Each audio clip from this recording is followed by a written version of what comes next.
बोलो जयकारा बोल मेरे श्री गुरु महाराज की जय। बंदौ चरण सरोज गुरु मुदि मंगल आगार। जहि सेवत नर होत हैं भव सागर से पार। गुरु जी के सुमिरण मात्र से नाशत विघ्न अनंत। तासे सर्वारंभ में ध्यावत है सब संत। तासे सर्व आरंभ में ध्यावत है सब संत। ध्यावत है सब संत। बोलो जयकारा बोल मेरे श्री गुरु महाराज की जय। बोलिए साचे दरबार की जय। श्री आनंदपुरवासी भगवान की जय। श्री नगली निवासी भगवान की जय। समस्त भगत जी को जय सच्चिदानंद जी। भगत जी इस चैनल को सब्सक्राइब कीजिए, वीडियो को भी लाइक कीजिए और इस वीडियो सत्संग को सभी गुरुमुखों के पास शेयर कीजिए ताकि यह भक्ति में सत्संग समस्त गुरुमुख जन तक पहुंच सके और सभी गुरुमुख इस भक्ति में सत्संग को सुनकर लाभ प्राप्त कर सकें। जय सच्चिदानंद भगत जी। आज का प्रसंग है कैसे भक्ति प्राप्त हो, कैसे भजन ध्यान करें, कैसे परमात्मा की प्राप्ति हो। नए गुरुमुख किस प्रकार ध्यान करें, कहाँ भजन करें, कितने समय भजन करें और किस प्रकार अपने मन को निर्मल करके प्रभु के चरणों में लगाएं। तो आइए प्रारंभ करते हैं। सर्वप्रथम भक्ति कैसे प्राप्त होती है। भगवान श्री राम भीलनी को नवधा भक्ति बताते हुए कहते हैं, नवधा भक्ति कहूँ तो ही पाही। सावधान सुनु धरु मन माही। प्रथम भक्ति संतन कर संगा। दूसर रति मम कथा प्रसंगा। भगवान श्री रामचंद्र जी कहते हैं, हे भीलनी, 9 प्रकार की भक्ति तुझसे कहता हूं, तू सावधान होकर सुन और मन में धारण कर। पहली भक्ति है संतों का सत्संग करना। यह पहली सीढ़ी है। जब मनुष्य संतों के सत्संग में प्रवेश करता है तो समझना चाहिए कि वह भक्ति के द्वारे पर जा पहुंचा है। यहां से उसे भक्ति की शिक्षा मिलनी आरंभ होती है। अर्थात भक्ति की प्राप्ति का सत्संग ही एकमात्र साधन है। इसलिए सत्संग में पहुंच पाने से भक्ति पहली भक्ति प्राप्त हुई समझनी चाहिए। और दूसरी भक्ति है सत्संग में जो वचन होते हैं, अर्थात भगवान की कथा प्रसंग जो सत्संग में सुने जावें, उनमें प्रीत का होना, यह दूसरी भक्ति कहलाती है। गुरुपद पंकज सेवा तीसरी भक्ति अमान। चौथी भक्ति मम गुणगण करे कपट तजगान। गुरु के चरण कमलों की सेवा अभिमान त्याग कर करना तीसरी भक्ति है। अभिमान त्याग कर सेवा करना इसलिए कहा गया है कि अक्सर सेवा के अंदर अभिमान भी आ जाता है कि मैंने यह सेवा की, वह सेवा की या इतनी सेवा कर दी। यह सूक्ष्म अभिमान मन में पैदा हो जाता है और जब मन में सूक्ष्म अभिमान सेवा का आ जाता है तो वह सेवा के फल को नष्ट कर देता है। वह सेवा के फल को नष्ट कर देता है, या यूं कहना चाहिए कि उस सेवा के फल को वह स्वयं खा जाता है। और यह है भी कुदरती, क्योंकि जो कर्म जिसके निमित्त होता है उसका फल खाना भी उसी का अधिकार है।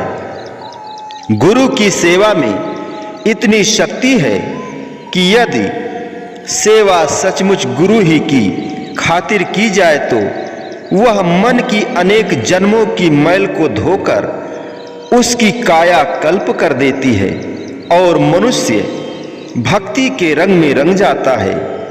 किंतु यदि वही सेवा अभिमान सहित की जाए या सेवा में अभिमान आ जाए तो फल कुछ भी नहीं होता।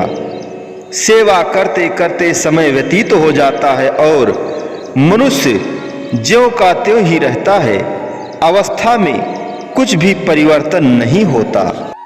अहम अग्न निश दिन जरे, गुरु से चाहे मान, ताको यम न्योता दियो, हो हमार मेहमान।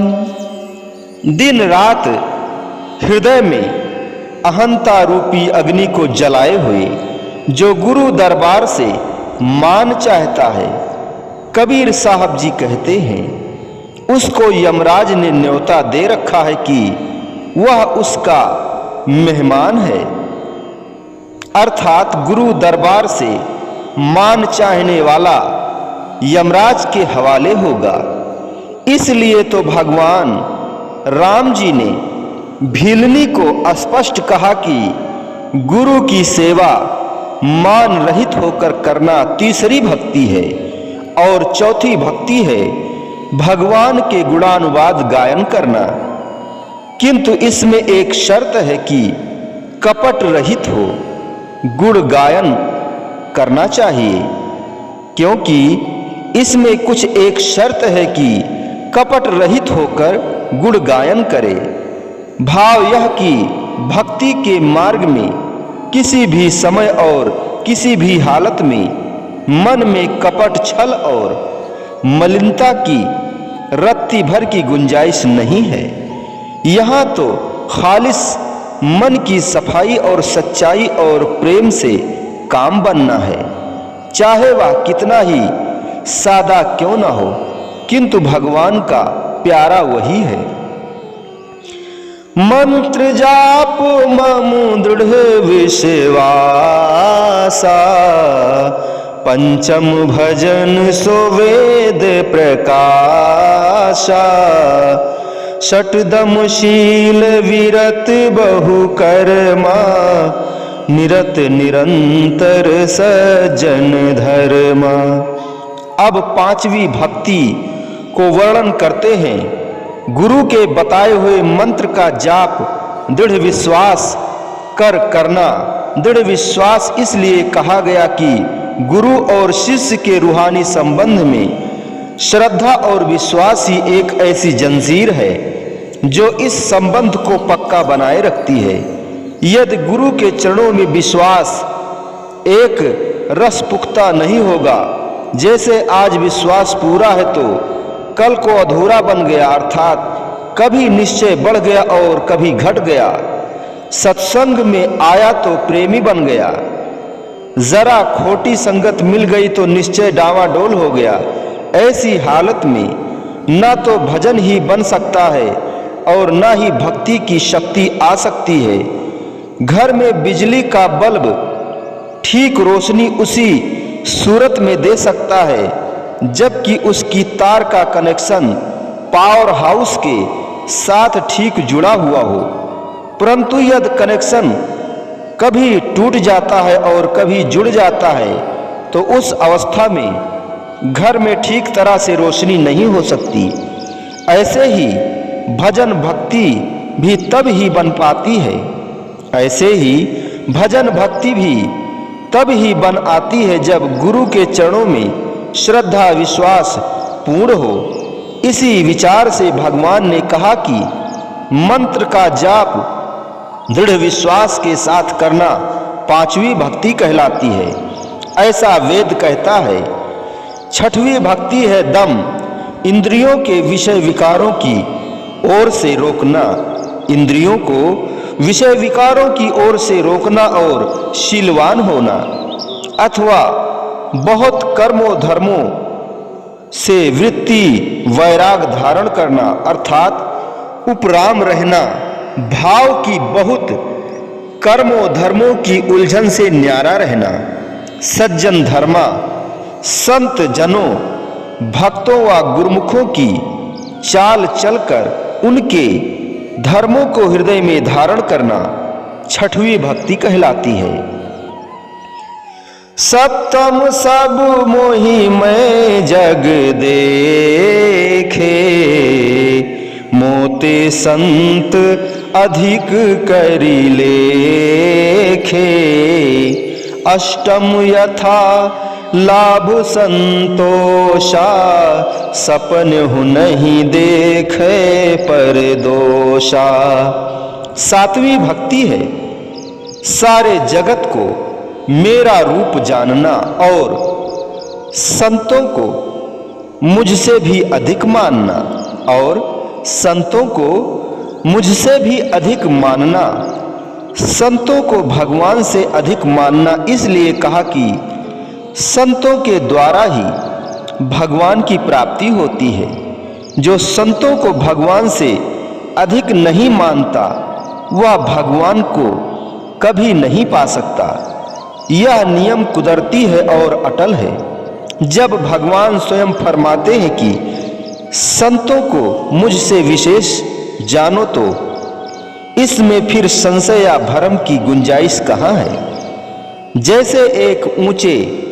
जैसे एक सबसे ऊंची अदालत का जो फैसला होता है वह कानून समझा जाता है, ऐसे ही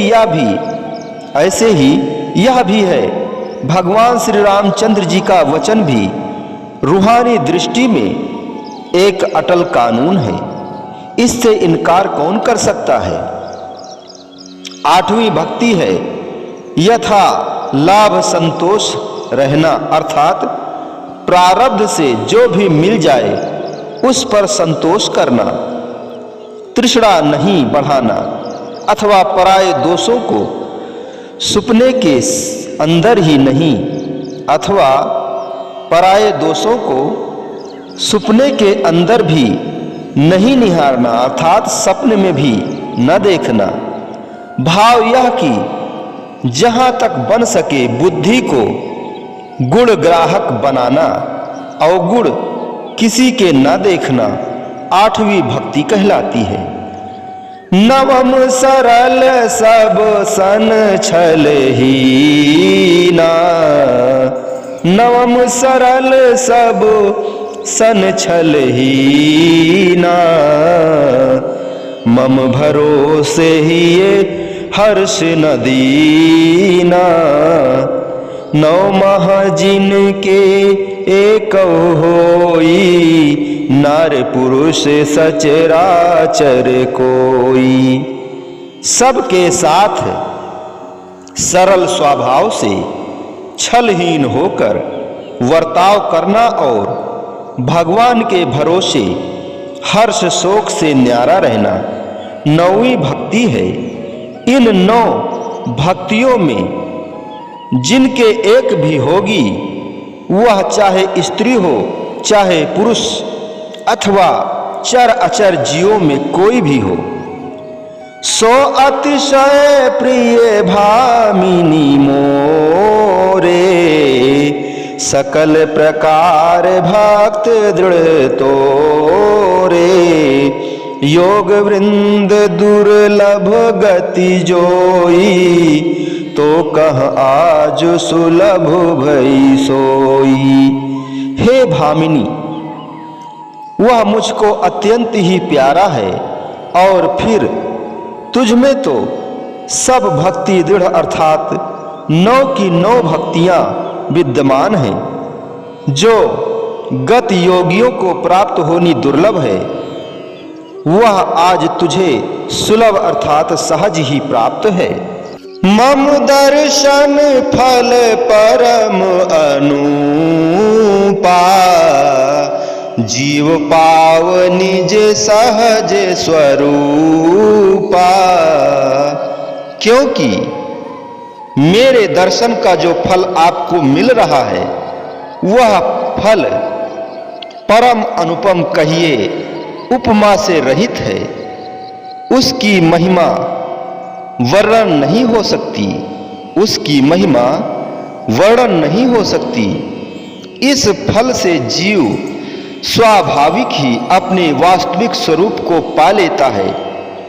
इस चौपाई में ध्यान अर्थात तसव्वुर की बात समझाई गई है कि जब प्रेमी अपने प्रीतम के ध्यान में लीन हो जाता है और प्रीतम का ध्यान पक्का हो जाता है, तो फिर वही ध्यान अंतर में प्रकाश रूप होकर अपने प्रेमी की सूरत को अपने में लीन कर लेता है, और प्रेमी प्रीतम कहिए जीव और ईश्वर दोनों एक हो जाते हैं। जैसे कहा है, जो जल में जल आए खटाना, जो जल में जल आए खटाना, त्यों ज्योति संग ज्योत मिलाना।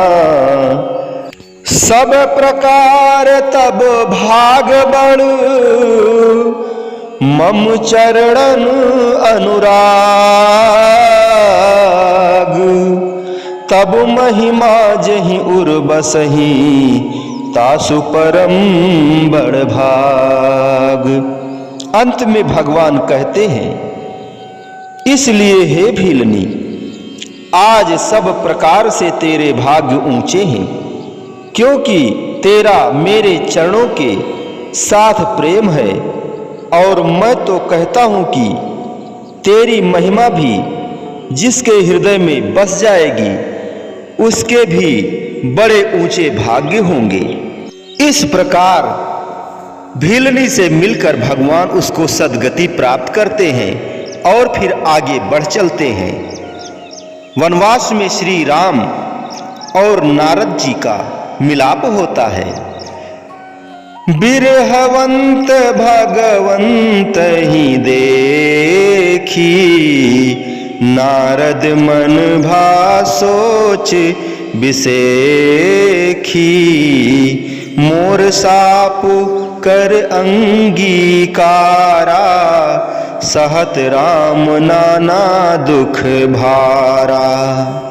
जब भगवान वनवास के अंदर सीता जी की खोज में विरह युक्त हो रहे थे, तब नारद जी के मन में सोच हुआ कि मेरा शाप अंगीकार करके भगवान अनेक दुख सहन कर रहे हैं।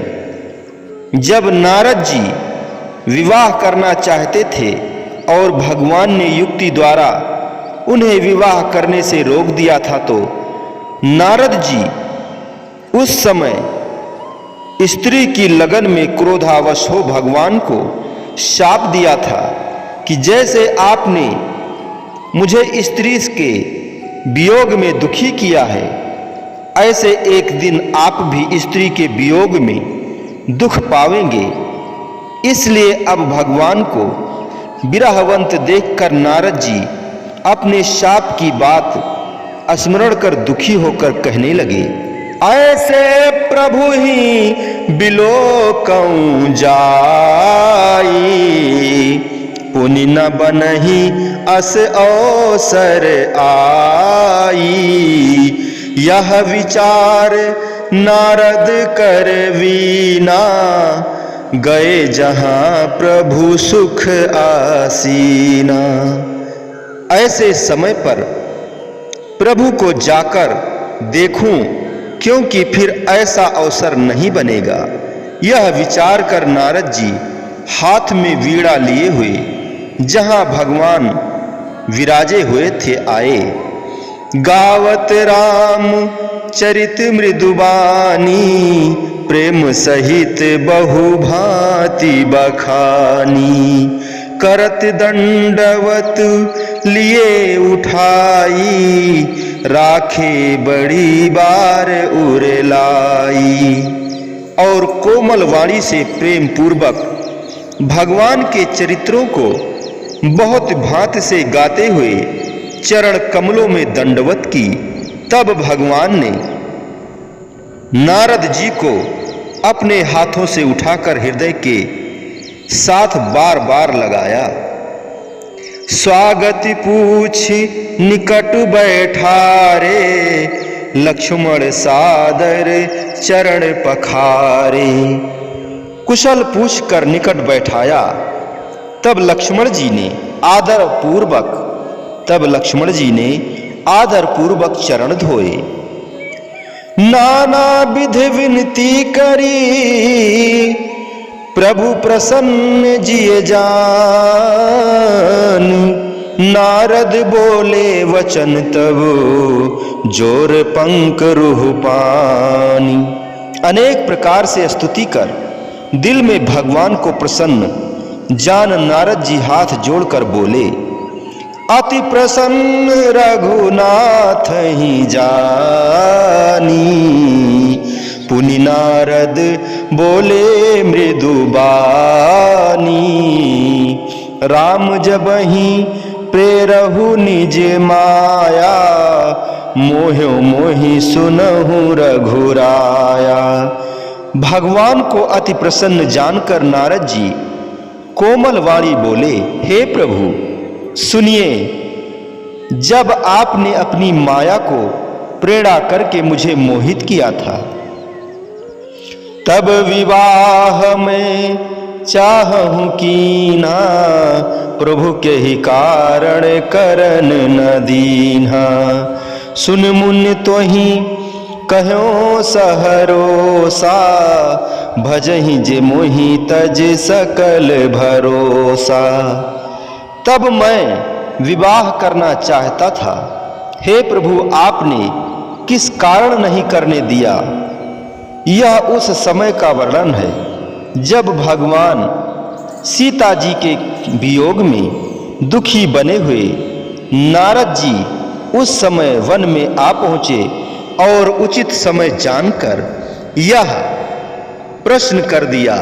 नारद जी के इस प्रश्न का तात्पर्य यह था कि हे प्रभु, आप स्त्री के वियोग में इस कदर परेशान हो रहे हैं। यदि स्त्री ही इतनी ही अच्छी है तो फिर आपने मुझे विवाह करने से मना क्यों किया था।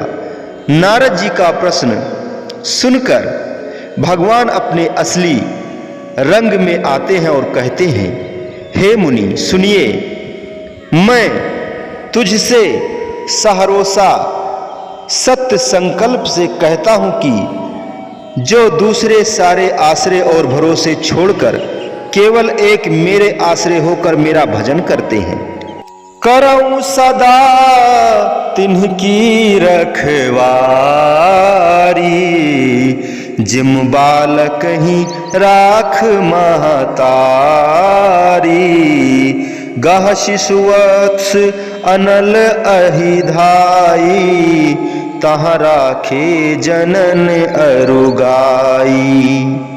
मैं सदा उनकी रखवाली करता हूं, जैसे माता बालक की रक्षा करती है।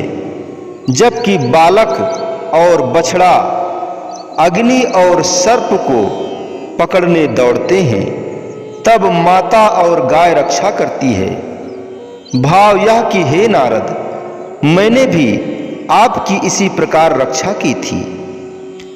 पौड़ भये तेहि सुत पर माता, प्रीत करे नहीं पाछिल बाता। मोरे पौढ़े तनय सम ज्ञानी, बालक सुत समुदास अमानी। और सुनो, वही पुत्र जब बड़ा हो जाता है तब माता पिछली सी प्रीत नहीं करती। ऐसे ही जो ज्ञानी हैं वह हमारे जवान बेटे हैं, क्योंकि वह आप अपने को संभाल लेते हैं। मान रहित जो मेरे दास और सेवक हैं वह छोटे बेटे हैं। इस चौपाई में भगवान ने ज्ञान और भक्ति दोनों का पृथक पृथक रूप बतलाया है, यानी ज्ञानी और भक्त दोनों उस परम पिता परमात्मा के पुत्र हैं। ज्ञानी बड़े और भक्त छोटे पुत्र हैं। बड़े लड़के अपनी संभाल स्वयं करते हैं और छोटे नादान बच्चे माता पिता के आश्रय होते हैं। यहाँ विचारने योग्य बात यह है कि ज्ञान और भक्ति दो मार्ग हैं। दोनों मार्गों में काल और माया का जोर भी बराबर है, लेकिन ज्ञान मार्ग पर चलने वाले को काल और माया से स्वयं निपटना होता है, क्योंकि वह तो बड़ा है, उसकी फिक्र भगवान को नहीं है।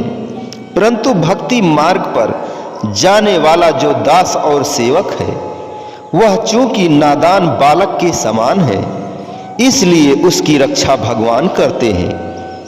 इतना फर्क ज्ञान और भक्ति के रास्ते में है। काल और माया इस जीव के प्रबल शत्रु हैं। कहाँ उनसे खुद लड़ झगड़ कर छुटकारा पाना और कहाँ भगवान के भरोसे उनके सहज ही सुरक्षित हो जाना। उनसे सहज ही सुरक्षित हो जाना बहुत फर्क है।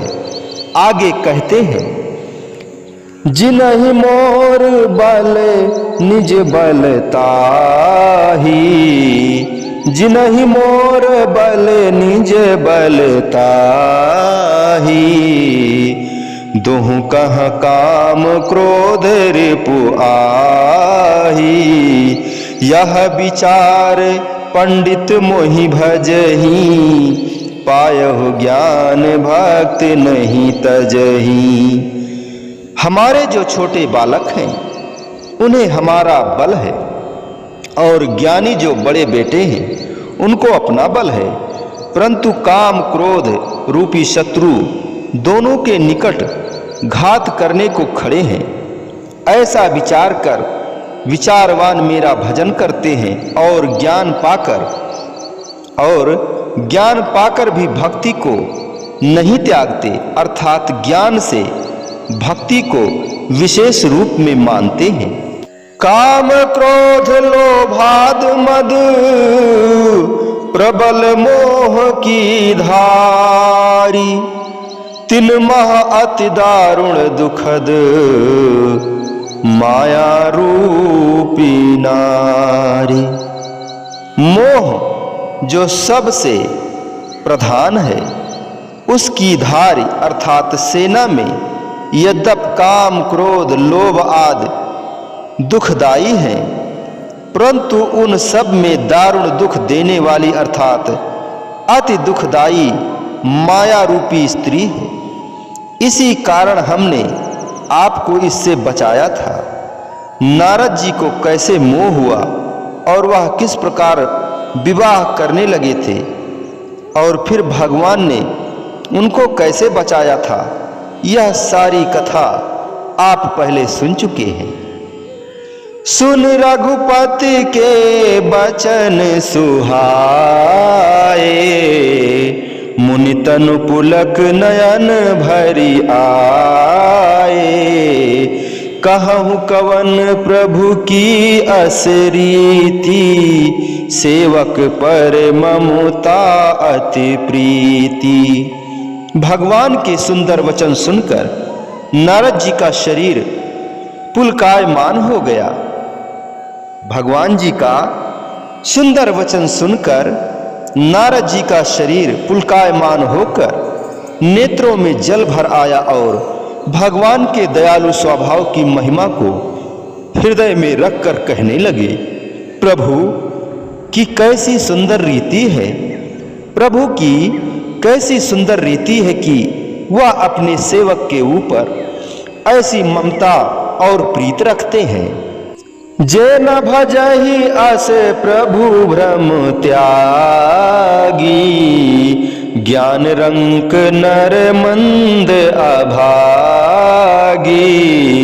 पुनि सादर बोले मुनि नारद, सुनहु राम विज्ञान विशारद।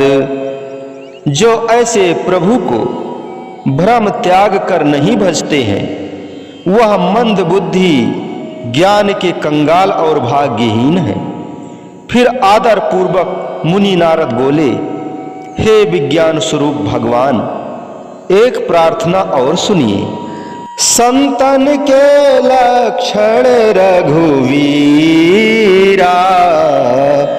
कहु राम भंजन भव भीरा।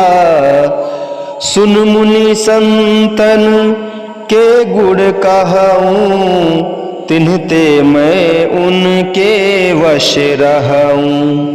हे प्रभु, संतों के लक्षण कहिए। आप संसार की भीड़ अर्थात जन्म मरण के दुखों को मेटने वाले हैं। भगवान बोले, सुनो मुनि, संतों के लक्षण कहता हूं, जिनसे मैं सदा उनके वश में रहता हूं। षट विकार जित अनघ अकामा, अचल अकिंचन सुचि सुख धामा। अमित बोध अनिहिमित भोगी, सत्य सार कवि को विद योगी। छह विकार काम क्रोध लोभ मोह अहंकार और मत्सर को जीतकर पाप रहित कामना रहित मन से कभी चलायमान न होने वाले सदा अडोल पवित्रता और सुख के जो धाम हैं, परम ज्ञानवान चाहना रहित भोगों से रहित सत्य सार के कवि कहे जाने वाले और कोविद सत्य असत्य के जानने वाले। सावधान मानद मदहीना,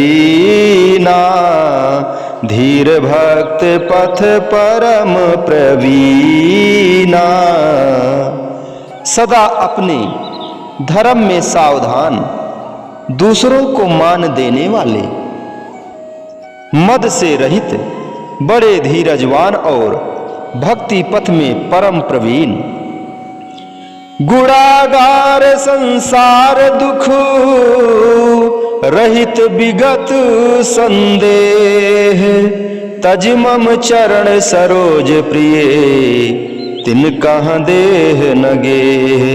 गुणों के भंडार संसार के दुखों से न्यारे और संदेह रहित हैं, और मेरे चरण कमलों की प्रीत को छोड़कर उनको न तो अपना शरीर ही प्यारा है और न घर प्यारा है। निज गुण श्रवण सुनत सकुचाही, पर गुण सुनत अधिक हर्षाही। समशीतल नहीं त्यागहि नीति, सरल स्वभाव सबहि सन प्रीति। जो अपने गुण कानों से सुनते ही सकुचाते हैं और पराये गुण सुनकर और प्राय गुण श्रवण कर अत्यंत प्रसन्न होते हैं, जो सदा समान दृष्टि हैं और शीतल हृदय रखने वाले हैं।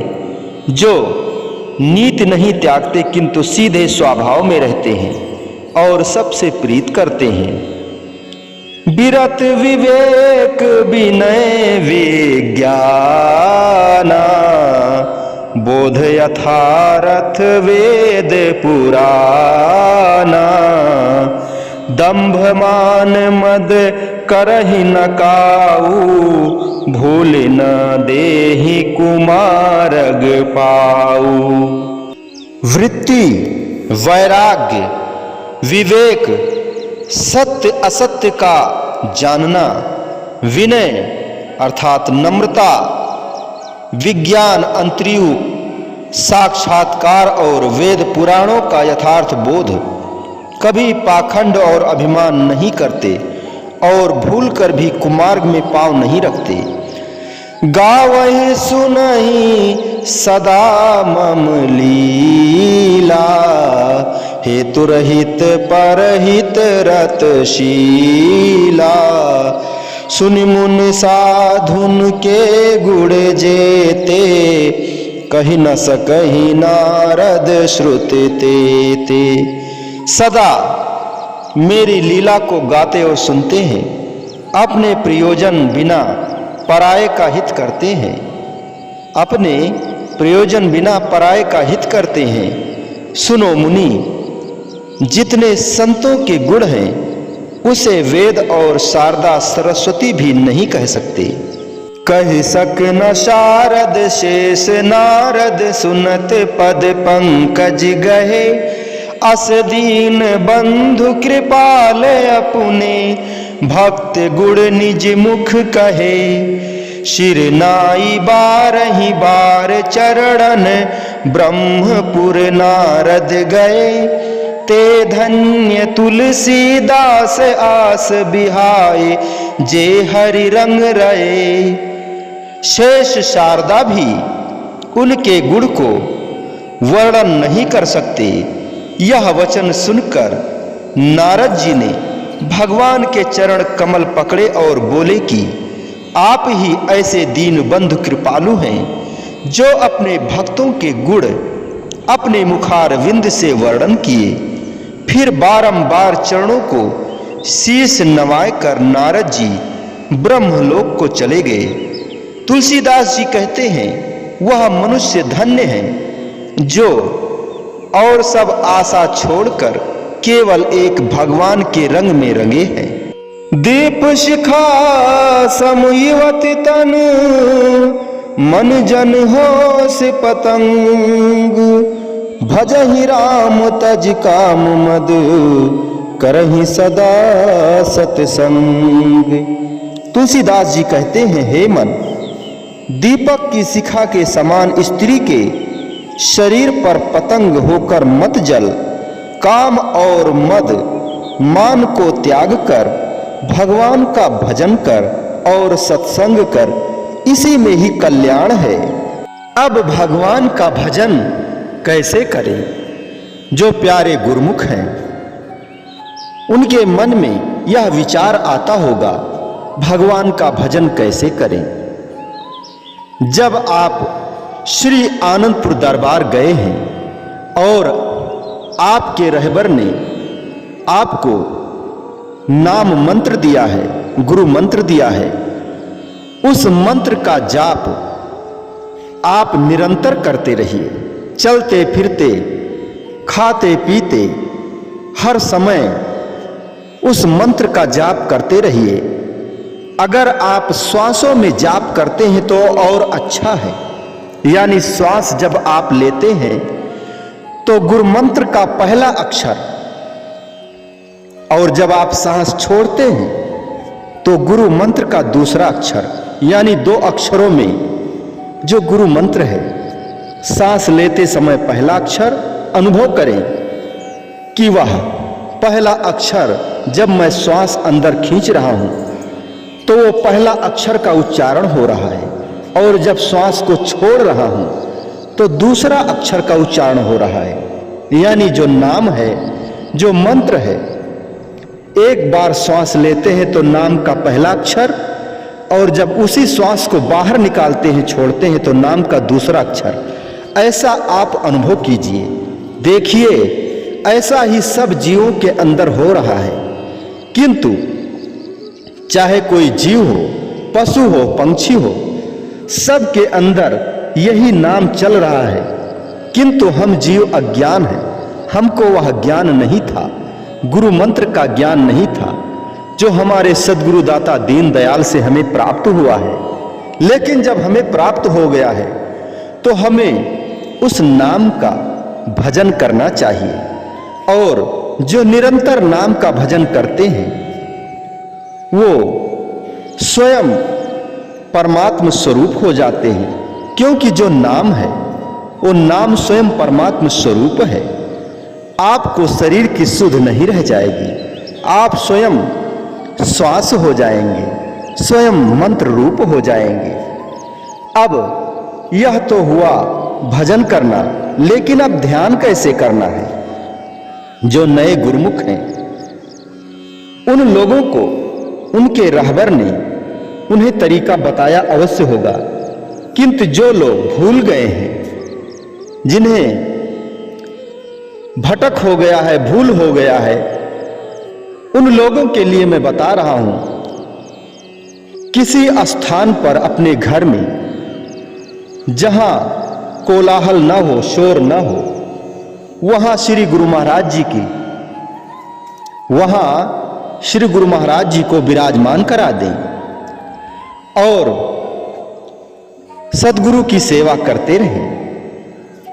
शाम को उन्हें आराम कराएं, भोजन कराएं, नहलाएं, सुबह नहलाएं और उनकी आरती पूजा करें, भोजन कराएं, नाश्ता कराएं। जो जो भी आपके घर में बनता है सर्वप्रथम उसे भोग लगाएं, फिर पूरे परिवार के लोग भोजन करें। सबसे पहले भगवान को भोग लगाएं और जो ध्यान आपको बताया गया है, जैसे आपके रहबर ने जिस प्रकार आपको बताया है उस प्रकार कीजिए। लेकिन जो भूल गए हैं उनको मैं बताता हूं, श्री गुरु महाराज जी के सामने जहां आप विराजमान किए हैं वहां आप आरती पूजा कीजिए।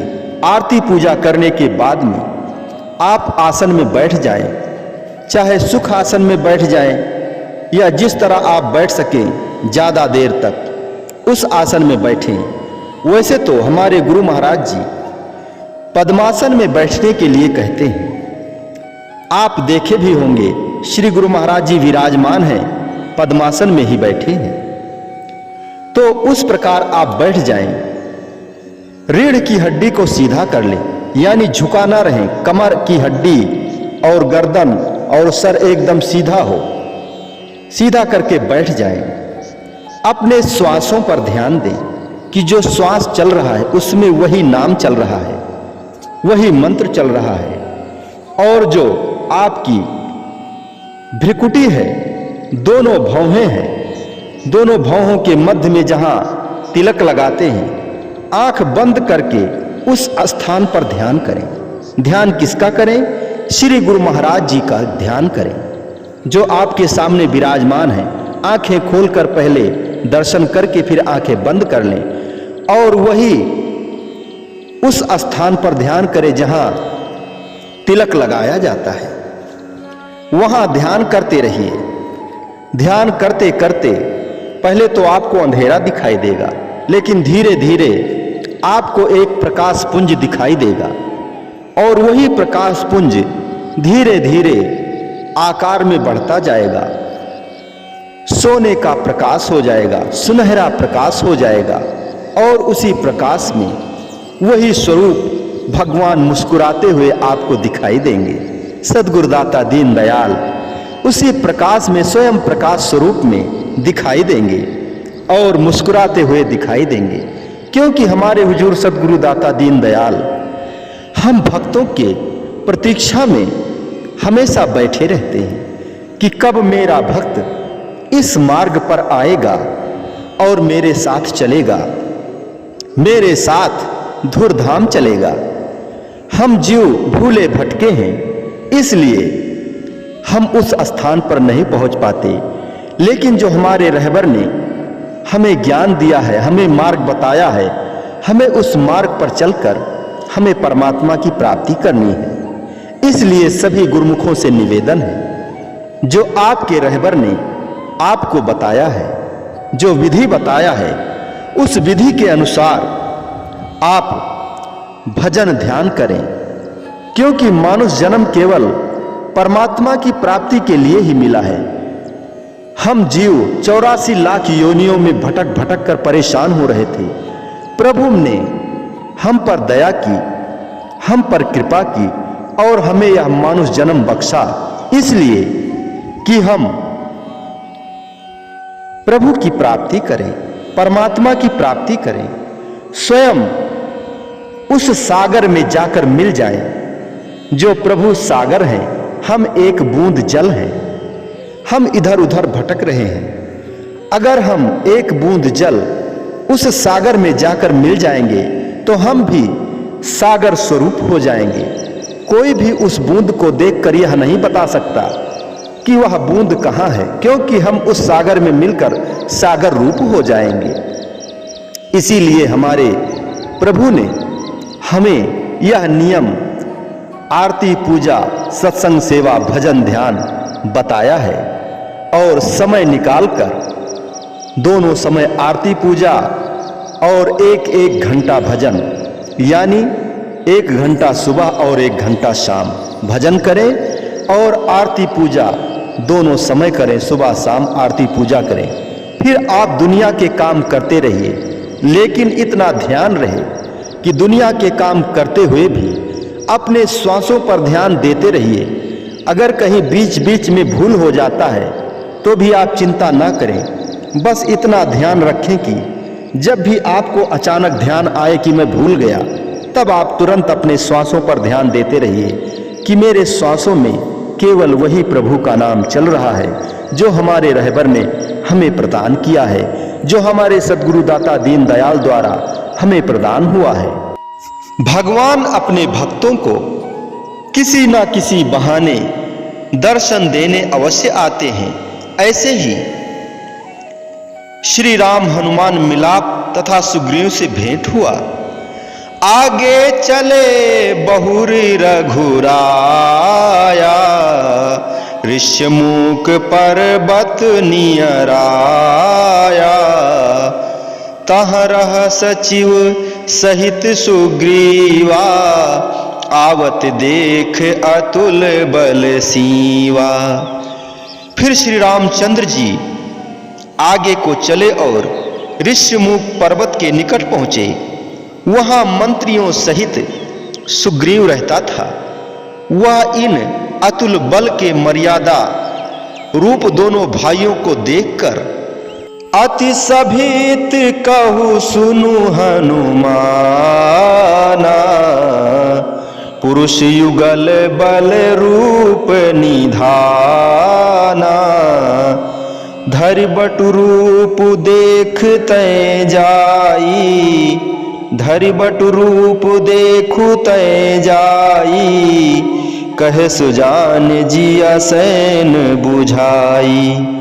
अति भयभीत अर्थात बाली के डर से डरा हुआ सुग्रीव हनुमान जी से बोला, हे महावीर, देखो वह सामने दोनों पुरुष बड़े बलवान और रूपवान हैं, जो अनेक विघ्नों से भरपूर इस वन में निशंक फिर रहे हैं।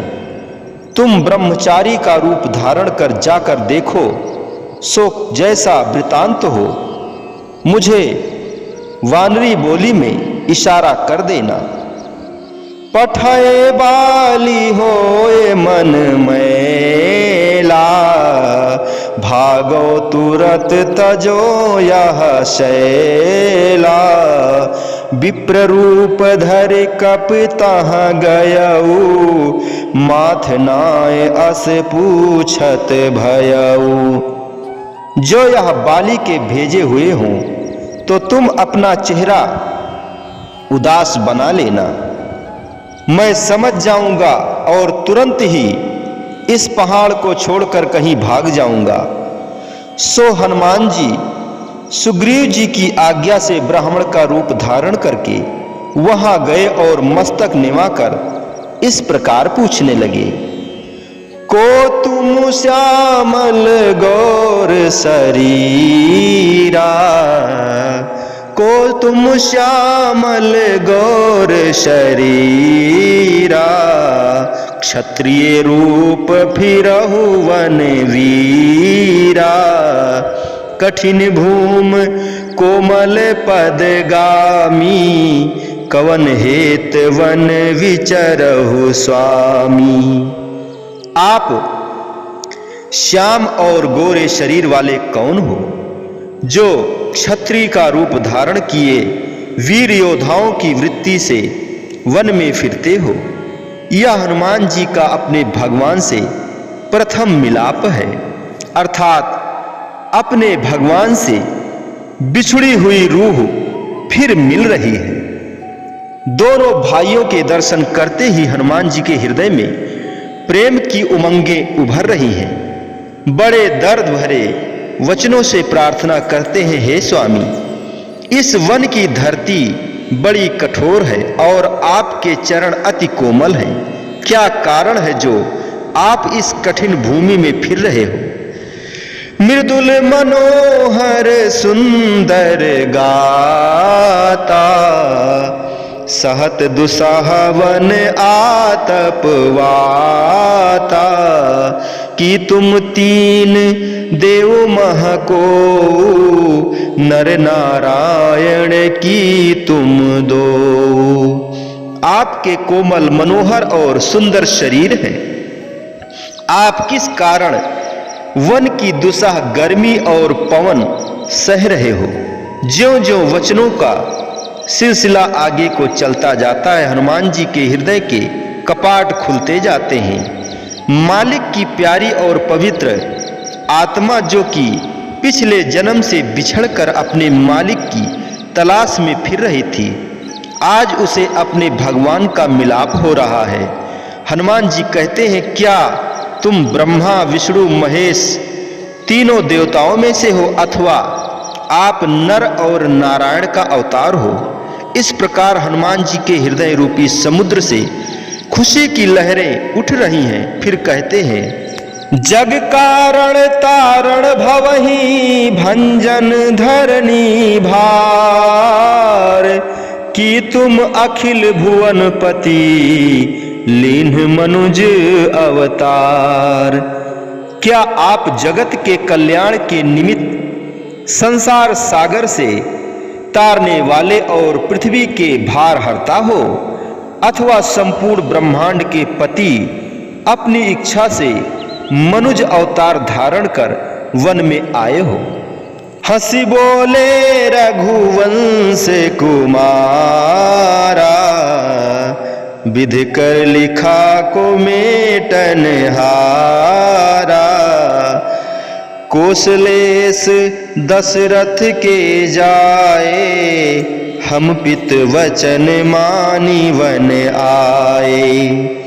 हनुमान जी के इस प्रकार के प्रश्न सुनकर श्री भगवान हंसकर बोले, विधाता का लेख कौन मेट सकता है? अयोध्यापति राजा दशरथ के पुत्र हैं और पिता का वचन मानकर वन में आए हैं। नाम राम लक्ष्मण दो भाई, संग नारे सुकुमारी सुहाई, यहाँ हरि निश्चर वैदेही, विप्र फिरहि हम खोजत तेहि। मेरा नाम राम और इस छोटे भाई का नाम लक्ष्मण है। मेरा नाम राम और इस मेरे छोटे भाई का नाम लक्ष्मण है। हमारे संग में सुंदर रूपवती स्त्री थी। हे ब्राह्मण, उस स्त्री को किसी राक्षस ने हर लिया है और हम उसे ढूंढते फिरते हैं। आपन चरित कहा हम गाई, कहो विप्र निज कथा बुझाई, प्रभु पहचानी प्रयोगहि चरणा, सो सुख उमा जाए नहीं वरना। हे ब्राह्मण, हमने अपना चरित्र तुमसे कहा, अब आप अपनी कथा समझाकर कहो। यहाँ तक तो श्री रामचंद्र जी और हनुमान जी दोनों अपने अपने असली रूपों को छिपाए हुए थे, परंतु असलियत अधिक देर तक छुपी नहीं रह सकती। जब भगवान ने अपनी कथा सुनाई तब हनुमान जी ने अपने भगवान को पहचान कर चरणों पर गिर पड़े। उस समय हनुमान जी को जो सुख प्राप्त हुआ, शिव जी कहते हैं, हे पार्वती, वह वर्णन नहीं हो सकता। सच है, अपनी मालिक से बिछड़ी हुई एक संस्कारी आत्मा जब मालिक से मिलती है तो उस सुख को वही जानती है, दूसरा कौन जान सकता है। उस समय हनुमान जी की कैसी अवस्था थी, आगे कहते हैं, पुलकित तनु मुख आवना वचेना, देखत रुचिर वेश की रचेना, पुनि धीरज धर अस्तुति कीन्हा, हर्ष हृदय निज नाथ ही चीन्हा। शरीर उनका प्रेम से पुलकायमान हो रहा था और मुख से वचन नहीं निकलता था।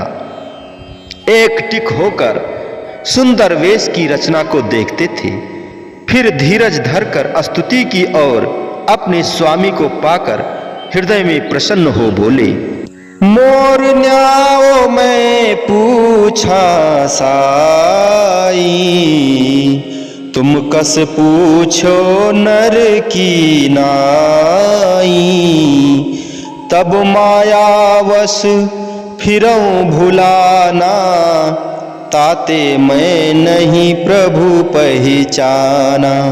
हे प्रभु, मैंने यदि आपको न पहचान कर पूछा है तो मुझे उचित था, क्योंकि मैं जीव हूँ जो कि सदा भूलनहार हूँ, परंतु आप तो मालिक हैं और सब कुछ जानते हुए एक मनुष्य की तरह आप क्यों पूछते हैं।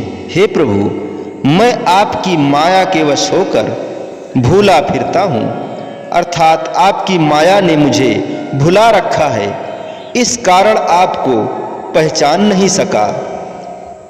एक मंद में मोहवश कीश हृदय अज्ञान, पुण्य प्रभु मोहि बिसारहु दीन बंधु भगवान। हे दीन बंधु भगवान, मैं तो मंदमती हूँ और मोह के वश में हूँ, दूसरे बंदर होने के कारण अज्ञानी हूँ, फिर आपने भी मुझे भुला दिया है। फिर कहते हैं, यद्यपनाथ अवगुण बहु मोरे, सेवक प्रभु ही परे जनि भोरे, नाथ जीव तब माया मोहा, सो निस्तरे तुम्हारे ही छोहा। हे नाथ, यद्यपि मुझ में बहुत अवगुण है, अर्थात अज्ञानी जीव हूँ और माया के अधीन होने के कारण पल पल में भूलता हूँ, तथापि यह विश्वास दृढ़ है कि मेरे स्वामी समर्थ हैं, जो मुझे माया की भूल भुलाइयों से अवश्य बचाएंगे और कभी भुलाएंगे नहीं। हे नाथ, यह जीव तो आपकी माया से मोहित है, सो आपकी ही कृपा हो तो इसका निस्तार हो सकता है। तापर में रघुबीर दुहाई, जानो नहीं कछु भजन उपाई, सेवक सुत पितु मातु भरोसे, रहे असोच बने प्रभु पोसे। हे नाथ, और तो कुछ भजन भक्तियाँ दूसरे कर्म करते हैं, परंतु मैं तो आपकी सौगंध करके कहता हूं कि मैं कुछ भजन का उपाय भी नहीं जानता। हे प्रभु, मेरी अवस्था तो यह है कि जैसे बालक अपने माता पिता के भरोसे असोच रहता है और माता पिता आप ही उसके पालन पोषण की फिक्र रखते हैं, ऐसे ही मैं सेवक भी केवल आप ही के भरोसे पर हूँ, इससे अधिक मैं कुछ जानता नहीं। अस कही चरण पर्यो अकुलाई, निज तनु प्रकट प्रीत उर छाई। तब रघुपति उठाए उर लावा, निज लोचन जल सींच जुड़ावा। ऐसे कहते ही दिल भर आया और नेत्रों से प्रेम के आंसू बरसाते हुए व्याकुल हो चरणों पर गिर पड़े। ज्यों ही व्याकुल होकर चरणों पर गिरे, अपना असली रूप प्रकट हो गया और हृदय में प्रेम छा गया। जब तक महावीर जी ब्राह्मण रूप धरे रहे तब तक भगवान ने अंग नहीं लगाया, क्योंकि वह कपट रूप था। परंतु जब प्रेमवश कपट का शरीर छोड़कर वानर रूप हुए, तब उसको उठाकर अपने अंग साथ लगा लिया और अपने नेत्रों के जल से सींचकर ठंडा किया। अर्थात अपने प्रेमी की अति प्रीत देखकर आपसे रहा न गया। नेत्रों से जल बरसाते हुए उसको अपने हृदय से लगा लिया और कहने लगे, सुन कप जिए मानस जनी ऊना, तय मम प्रिय लक्ष्मण ते दूना। समदर्शी मोहि कह सबको, सेवक प्रिय अनन्य गति सो। हे हनुमान, दिल में संकोच मत करो, तुम मुझे लक्ष्मण से दूने प्यारे हो।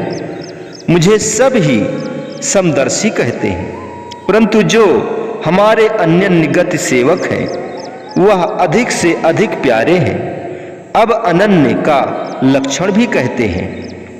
सो अनन्य जाकी असी, मति नटरे हनुमंत। मैं सेवक सचराचर, रूप स्वामी भगवंत। अनन्य भक्त वह है जिसकी ऐसी मति कभी नहीं टरती, अर्थात ऐसा विश्वास कभी भी डावाडोल नहीं होता कि मेरे स्वामी इष्टदेव चर अचर के स्वामी और मालिक हैं और मैं उनका सेवक हूँ। कैसा सेवक हूँ? जिसको भूल कर भी किसी दूसरे का आसरा या भरोसा नहीं है। जैसे एक जगह पर तुलसीदास जी ने कहा है, एक भरोसा एक बल, एक आस विश्वास। स्वात सलिल सतगुर चरण, है चात्रिक तुलसीदास। एक ही भरोसा, एक ही बल, एक ही आस और एक ही का विश्वास है। किसका? सतगुरु का। यह संत तुलसीदास जी की भक्ति का असली स्वरूप है, जिसको उन्होंने स्पष्ट शब्दों में वर्णन कर दिया है। आगे कहते हैं कि सतगुरु के चरण स्वाति बूंद हैं और मैं चात्रिक रूप तुलसीदास उस बूंद का प्यासा हूँ। इसके उपरांत हनुमान जी श्री भगवान को सुग्रीव के पास ले जाते हैं और वहाँ सुग्रीव से मित्रता होती है। तब भगवान सुग्रीव को मित्रता के संबंध में कुछ नियम बताते हैं। बोलो जयकारा बोल मेरे श्री गुरु महाराज की जय। बोलिए साचे दरबार की जय। श्री आनंदपुर वासी भगवान की जय। श्री नगली निवासी भगवान की जय। श्री सतगुरु दीन दयाल की जय। सब संत महात्मा की जय। सब भक्तन की जय। समस्त भगत जी को जय सच्चिदानंद जी।